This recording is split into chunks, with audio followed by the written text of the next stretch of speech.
Dear families of our heroes today, victims, dear Director of the Institute of National Remembrance, Professor, I thank you all, dear ladies and gentlemen, for the enduring memory.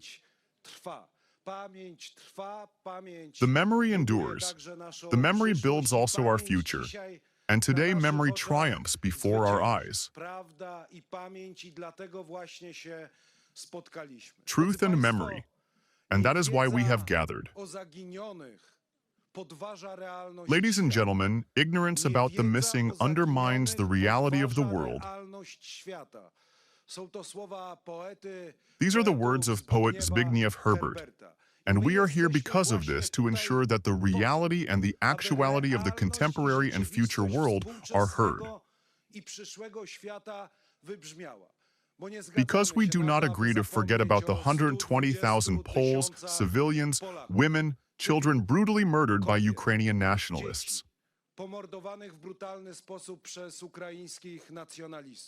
Because those who talk about today's geopolitics, about the world of war, who talk about the national interest, I want to remind that the death of 14-year-old Jadwiga Romanik,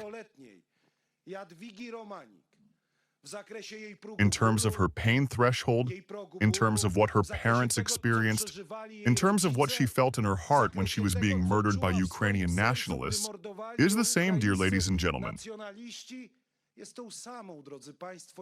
The death that 14-year-old Ukrainians are experiencing today at the hands of bandits of the Russian Federation.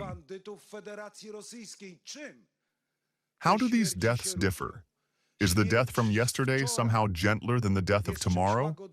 The tears and suffering of families? The pain?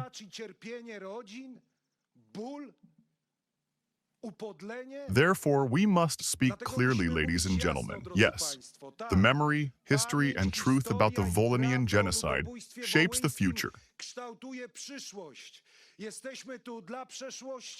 We are here for the past, but also for the future, the one that is here with us, for our children. Someone asks, my dear ones, someone will ask the question, how did it happen that a neighbor could kill a neighbor?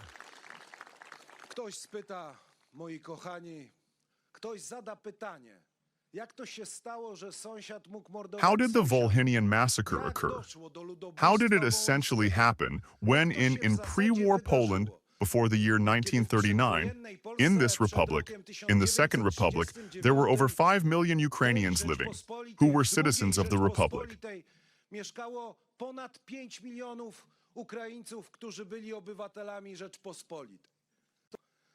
Out of these 3,000, there were more Ukrainians than Poles, citizens of Poland of Ukrainian origin. These 5,200,000 people lived together. They lived here in Radrys, next to each other and with each other. They were able to live together.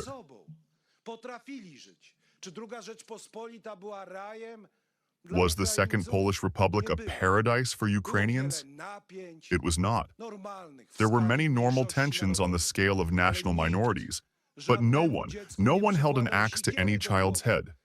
No one stuck a pitchfork in anyone's back.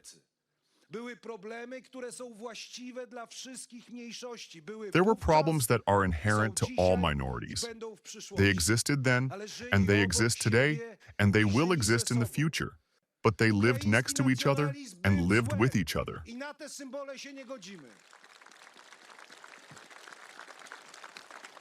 Ukrainian nationalism was evil, and to these symbols we do not consent.